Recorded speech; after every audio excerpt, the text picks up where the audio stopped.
Donc moi, je suis dans l'IA depuis 20 ans. J'ai tendance à dire que je suis dans l'IA même avant que ça soit cool.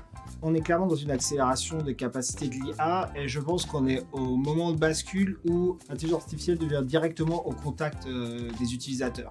Pendant très longtemps, l'intelligence artificielle a fait partie de nos vies depuis les 5-6 dernières années, mais c'était plus sous la couche du produit.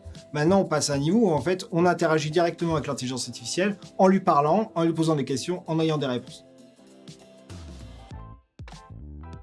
À Meta, quand j'y étais, et c'est toujours le cas, on a toujours prôné une approche open source très claire. Alors open source contrôlé de temps en temps pour le mettre juste à destination d'universitaires.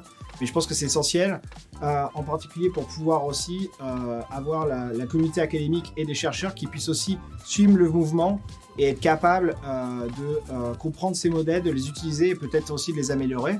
On se retrouve avec des modèles d'IA génératifs très compliqués, très coûteux à apprendre, qui peuvent être appris que par certains acteurs dans le monde, et il ne faut pas que ces modèles-là soient complètement coupés du reste de la communauté de l'IA, sinon on va se retrouver avec une IA à deux vitesses, ce qui serait vraiment problématique.